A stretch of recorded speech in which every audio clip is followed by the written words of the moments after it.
Fight, every honey! Hello honeys, today we'll be ranking all 26 main idols in the Aikatsu anime. In the outro, I'll also have info about our channel anniversary Coord showcase where you can make your own outfits using Aikatsu cards and get them shown off in a video next month. Stick around for that if you're interested. Enjoy!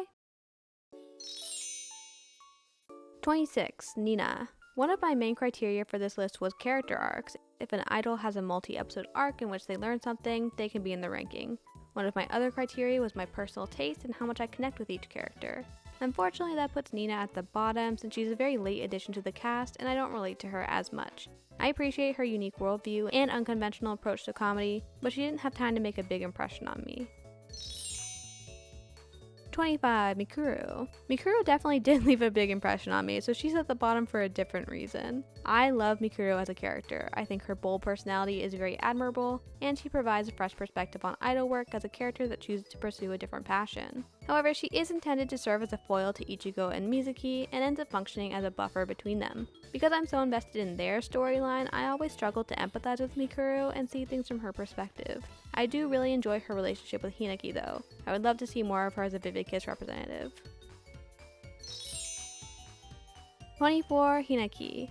Speaking of Hinaki, unfortunately she also ended up down here. I love Hinaki too. I even relate to some of her struggles with self-advocacy, but because she's such an introspective character, it sometimes feels like she's a bit detached from the main story. A lot of her storylines are about working through past issues, and while that's amazing growth in its own right, it doesn't leave a huge impact in terms of plot progression. Just like with Mikuru, I think I get the strongest sense of her character's direction when she's working with Vivid Kiss. 23. Noel. I debated whether to include Noel, but since she does end up becoming an idol by the end of the original series, I went ahead and added her. Noel is cute. We get to see her starting point as a fan of Ichigo, then her growth through her friendship with Raichi, and finally her decision to follow her sister and enroll at Dream Academy. I think that's a great slow burn arc simmering in the background. 22. Shion. Shion is also a bit more of a background character, but she gets some time to shine. Her role as the only dedicated actress in the main cast gives her some unique storylines, and I love that we get to see her branch out into different roles as the series progresses. She adds a lot of humor to Paul Purin's group dynamic, and I think her relationship with Aoi is pretty underappreciated. I'm glad we eventually got to see her in a proper performance.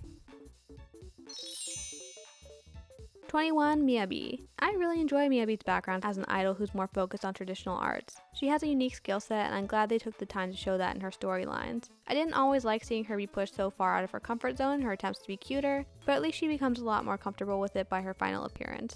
For what it's worth, I love both her stoic and her cute sides. 20. Sumire. Sumire is similar to Hinaki in that she's a main character with a more introspective personality. She has a lot of storylines about her accomplishments and growth, but to me she still ends up feeling a bit behind in her progress by the end of the series. Her personality is great, and I particularly enjoy her relationships with Aari, Rin, and her sister. It's just that she ends up taking several losses and setbacks throughout her arcs that we don't get to see her fully overcome. I'd like to see a few more wins for her. 19. Maria. Maria really interests me because there was a ton of hype around her when she was first introduced that gradually fizzled out. She's very sweet and I'm glad they expanded her beyond a typical rich girl archetype by giving her a genuine love of hosting and getting to know others. Her friendships with Sora and Otome stand out a lot to me since she shows slightly different sides with each of them. With Sora, we see more of a refined, relaxed version of her, whereas with Otome, she seems more lively and proactive. It adds a lot of dimension to her character. 18. Cocon. Cocon is just silly. I really enjoy audacious, spoiled female characters that are just a touch removed from reality. Cocon fits that perfectly, so I don't mind how melodramatic and pushy she is. Her entire experience at Starlight Academy functions like a big reality check for her, so she gets a lot of growth in the show. I'm glad they devote a whole episode to her working out her relationship with Miabi too. 17. Nono. Nono feels like a prototype version of Yume from Aikatsu Stars to me. She's very bold and playful, which can sometimes border on being overwhelming. Her rural background makes her more glamorous taste really interesting because you can immediately understand her motivation for wanting to become an idol. She starts off the show as a fairly immature character, but she grows pretty quickly. Despite only appearing in season 4, it still feels like she accomplishes a lot and has a strong sense of direction with Dolly Devil. 16. Lisa. Lisa has a lot in common with Nono since their story arcs are tied together, but Lisa is just a little more complex. When she's first introduced, she's caught up in appeasing Nono and doesn't seem to have a lot of agency. But by the end of the series, she's found more independence and a stronger sense of identity. I think she feels even more full of potential than Nono does because of how dramatic her transformation is. Her cover of Mizuki's signature song makes that transformation even more memorable. 15. Juri. Juri is almost comically straightforward in her actions and motivations, but I'm glad there's also a lot of depth to her character. From her history as a child of a famous actress and struggle to define herself outside of that connection, to her continuous efforts to work together with others, I find her to be a very strong character. Although she is a little short on screen time, I like that there always seems to be a new side of her to explore. 14. Rin.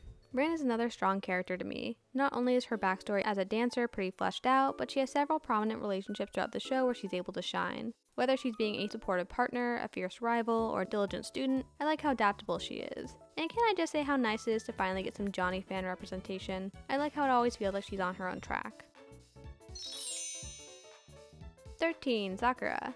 There's a lot of nuance in Sakura's character arc. She starts off as a prodigy acknowledged by Mizuki and is advanced enough to keep up with the year group ahead of her. She ends up in a lackadaisical unit with Otome and Shion and then has to rely on her own classmates more after her friends graduate a year before her.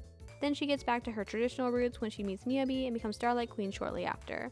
All of those are great story arcs, and Sakura's strong will is always well balanced against her easygoing love for her friends. 12. Otome. Otome exists to show the extreme end of the cheerful airhead archetype, and I love her for that. She's one of the few characters who cries easily and has a difficult time controlling her emotions. At the same time, she's a natural leader who goes out of her way to hide her struggles. She's stubborn because she cares deeply about her friends and her work. She's forgetful because she's easily caught up in her own ideas. I think her flaws and strengths combine to make her very entertaining to watch. 11. Kaede. Kaede is cool and fun. When she's first introduced, it's really interesting to see her as the only character who can keep up with Mizuki, and from then on her role expands into being a guide for Ichigo and then a partner for Eureka. I love her attitude toward all of those relationships, since she always has such an open mind and a natural ability to pull others along with her. We don't get a ton of insight into her background, but I think she has a valuable perspective as someone who is very experienced in a different kind of entertainment industry. 10. Sora. I haven't had many opportunities to express my appreciation for Sora since I'm not a fan of her brand, but her personality is very endearing to me. She is both a mature and carefree character, with a lot of focus put on her accomplishments and backstory. Sora is a pioneer in the show as the first idol designer we meet. On top of that, she has a close bond with both Maria and Ron, and is able to express different aspects of her personality with each of them. I like that Sora is a bit blunt, which lets her do and say things that most characters wouldn't. Being an initiator is one of her hidden strengths. 9. Sarah. Sarah's arc mirrors a lot of the first season's themes of coming together despite competition. She really leans into her competitive traits, and that gives her a cool impression. It's satisfying to see her learn to open up and express more of herself throughout the series. I think she works perfectly as a foil to Ichigo, and helps show the nuances of the show's cooperative ideas since she struggles with them in so many of her storylines. I also really love her close relationship with Kiwi. They're super cute together. 8. Akari. Akari is a character that definitely could have rubbed me the wrong way if her storylines weren't pushed to their thematic extremes. It's interesting that she starts as an Ichigo superfan to the point of having almost no other identity. It's also interesting that as she grows, she discovers how many gaps there are between herself and her role model, and those complicated feelings are explored in depth in the show. She's given plenty of opportunities to grow and establish her own relationships that make her feel like a truly independent character by the end of the series. I don't personally relate to her experiences as much, but there's no doubt that her story arcs are extremely strong. 7. Ron. For a main character, Ron is pretty short on screen time for her storylines. She accomplishes a lot in terms of her personal goals throughout the series, and I'm glad she gets to expand beyond Spicy Agaha and Starway to the future.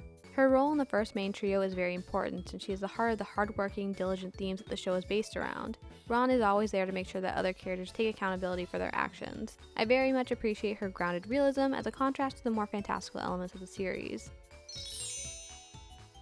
6. Aoi. In the same way, I have a ton of appreciation for Aoi. She's less grounded than Ron, but she still is a vital source of information both for the audience and other characters. She gets more room to explore her insecurities and motivations, especially those that relate to Ichigo.